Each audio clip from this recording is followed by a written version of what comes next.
안녕하세요, 맹피셜입니다. 이번 시즌 첫 번째 엘 클라시코 레알 마드리드 대 바르셀로나의 경기가 있었죠. 경기 자체도 재밌었고 두 팀이 가져온 전술 컬러도 굉장히 명확해서 축구팬 입장에선 여러 가지 볼거리가 많았던 매치였습니다. 그런데 이 게임의 결과가 무려 4대0, 레알 홈에서 바르사가 정말 압도적인 승리를 가져왔어요. 플릭의 바르사가 강력하다는 건 우리가 모두 알고 있었지만 설마 레알을 상대로 이 첫 번째 엘 클라시코에서 이런 결과를 가져올 줄은 몰랐습니다.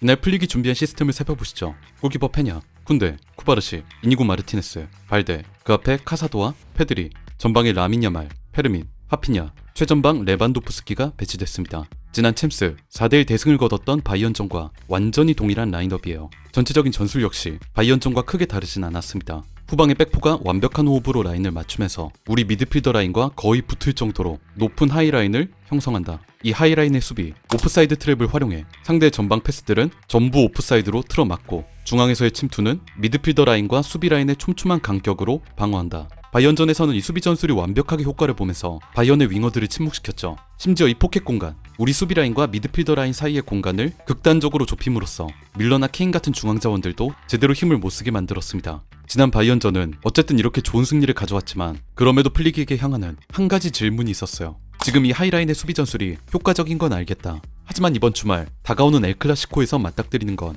상대 뒷공간을 부술 수 있는 자원들, 비니시우스, 음바페가 존재하는 레알이다. 레알을 상대로도 이 리스크 있는 수비 전술이 통할까? 이런 약간의 의구심 섞인 시선들이 있었는데 이 질문에 대한 플릭의 대답은 예스였습니다.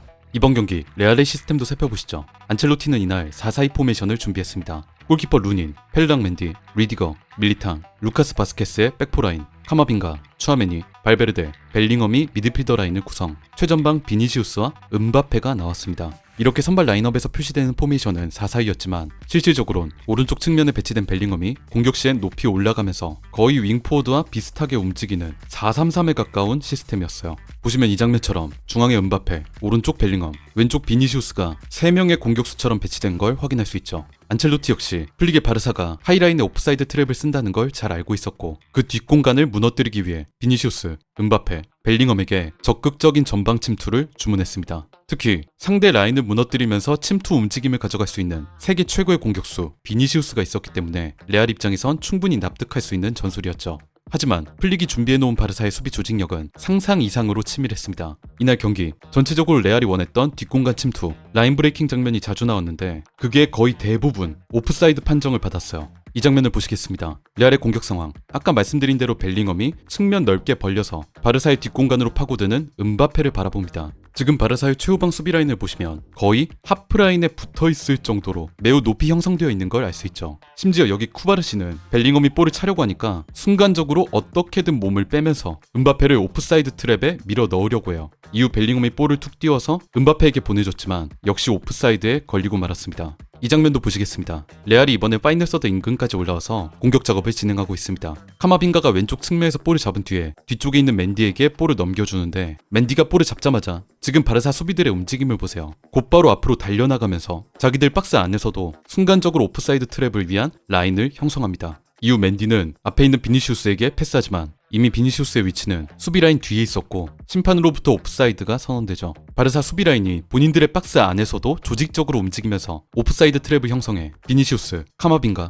음바페 3명을 완전히 무력화시킨 겁니다. 심지어 바르사는 이 트랩으로 골까지 취소시켰어요. 레알의 후방에서 롱패스로 넘어온 볼이 오른쪽 측면에 있는 바스케스에게 떨어집니다. 바스케스의 침투 패스를 받은 음바페가 드디어 바르사의 뒷공간을 부수고 박스 안으로 침투, 절묘한 칩샷으로 바르사의 골문을 흔드는데요. 하지만 VAR 판독 결과 이마저 음바페가 바르사의 최종 수비라인보다 앞서서 볼을 받았다는 게 확인되고 결국 옵사이드로 판정되면서 득점이 취소되죠. 이렇게 이날 레알이 걸린 옵사이드는 전반전에만 8개, 후반전엔 4개, 총 12개였습니다. 이 옵사이드 트랩, 높은 하이라인의 수비는 플릭이 꽤 오랜 시간 공들여서 바르사에 이식한 걸로 보여요. 이걸 알 수 있는 게 지금 바르사의 키퍼 페냐의 발언인데 페냐는 이번 레알전 승리 이후 이렇게 얘기했습니다. 플릭의 요구사항 중 하나는 수비 라인이 뒤로 물러나서는 안 된다는 것이었다. 코치는 첫날부터 매우 높은 라인을 요구했다. 뒤에 많은 공간이 있으면 위험하지만 우리는 바이언과 레알과 같은 세계 최고의 공격수들을 상대로도 완벽하게 수비를 해냈다. 우리가 유도한 오프사이드는 우리의 좋은 작업을 반영한다.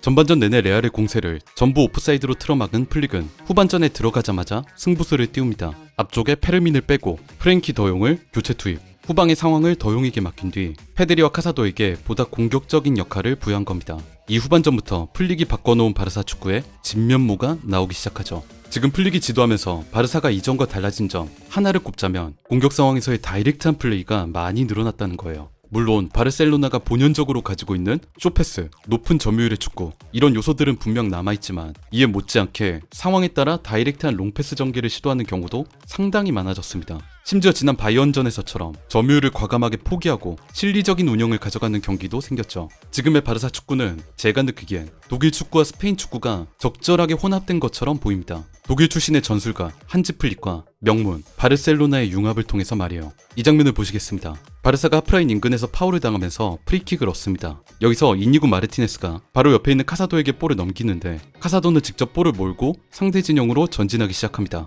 여기서 카사도가 굉장히 다이렉트한 패스, 도전적인 시도를 하죠. 카사도는 상대 수비라인 두 줄을 앞에 두고 최전방 제일 앞쪽으로 뛰어가는 레반도프스키에게 직접 킬 패스를 찔러줍니다. 이게 그대로 레알의 수비라인을 관통하면서 레반도프스키의 선제골이 터졌죠. 어느 정도의 위험을 무릅쓰고 최전방 스트라이커에게 한 번의 볼을 넘겨준다. 지금 플릭의 공격 전술이 어떤지를 엿볼 수 있는 매우 효율적인 득점 장면이었습니다. 바르사의 다이렉트한 플레이는 이후로도 계속 효과를 봤어요. 선제골을 내준 이후 레알은 라인을 올리면서 전체적인 압박 강도를 강하게 가져가기 시작했는데 이건 오히려 지금 다이렉트한 공격을 하는 바르사에겐 추가적인 공격을 할 기회이기도 했습니다. 이 장면을 보시겠습니다. 바르사가 후방에서 볼을 소유하고 있고 레알이 전체적으로 라인을 올리면서 압박을 가하고 있어요. 이후 중원에서 볼을 잡은 더용이 전방을 바라본 뒤 아래로 살짝 내려온 하피냐와 짧게 원투를 주고받고는 왼쪽 측면으로 침투하는 발데에게 로빙 패스를 넘겨줍니다. 레알의 라인 뒤로 파고든 발데는 파이널 서드 인근까지 올라가 중앙으로 크로스를 방출, 레반도프스키의 헤더가 장렬하면서 바르사의 2대0 추가골이 터집니다.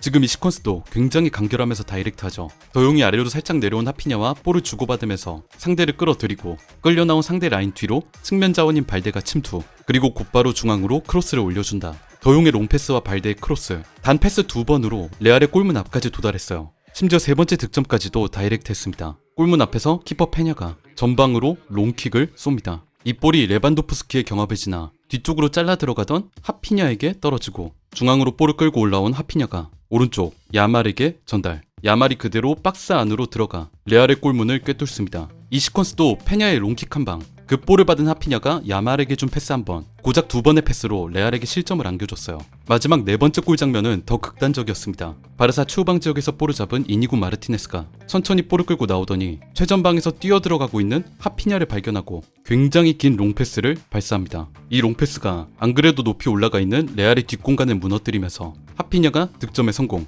바르사의 네 번째 득점이 터졌죠. 이 장면은 무려 후방에서의 패스 한 번을 레알의 골문을 꿰뚫은 충격적인 시퀀스였습니다. 지금까지 말씀드린 바르사의 득점 장면들은 돌이켜보면 모든 공격 시퀀스들이 패스가 최대 2개를 넘지 않아요. 첫 번째 골, 카사도의 패스 1개, 두 번째 골, 더용의 로빙 패스와 발데의 크로스, 총 패스 2개, 세 번째 골, 골키퍼 페냐의 롱킥과 야말에게 건네준 하피냐의 패스, 총 2개, 마지막 네 번째 골, 이니고 마르티네스의 롱패스 1개. 이날 바르사가 기록한 모든 득점이 굉장히 빠르고 다이렉트하게 진행됐습니다. 사실 이게 바르사 축구를 오래 봐오신 분들이라면 아시겠지만 매우 새로운 모습들이에요. 2008년 축구계에 커다란 충격을 안겨줬던 펩 과르디올라의 바르셀로나부터 시작해서 이후 바르사의 모습들은 이때의 축구를 크게 벗어나지 않았습니다. 과르디올라 이후에 들어온 감독들도 과르디올라가 심어놓았던 시스템을 어느 정도 이어가려고 했고 가장 최근의 감독 차비는 아예 그를 신봉하던 제자 중 하나였죠. 그런데 지금 한지 플릭의 바르사는 이전의 바르사의 모습과는 사뭇 다릅니다. 안정적인 점유율, 짧은 패스로 풀어가는 지공이 아니라 도전적이고 위험을 무릅쓰는 공격 전개,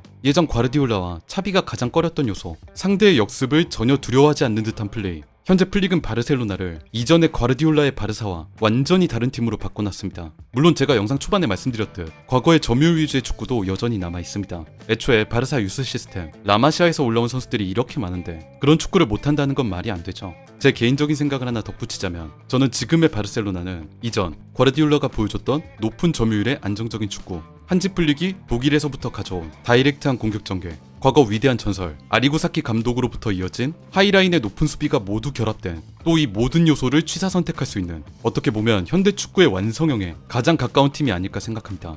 바이언과 레알 마드리드를 상대로 연속으로 매경기 4득점을 한다? 이건 정말 놀라운 일이죠. 바르셀로나 팬분들에겐 축하의 말씀을 전해드리고 앞으로 한지 플릭이 어떤 새로운 바르사의 모습을 보여줄지 즐거운 마음으로 기대해보겠습니다.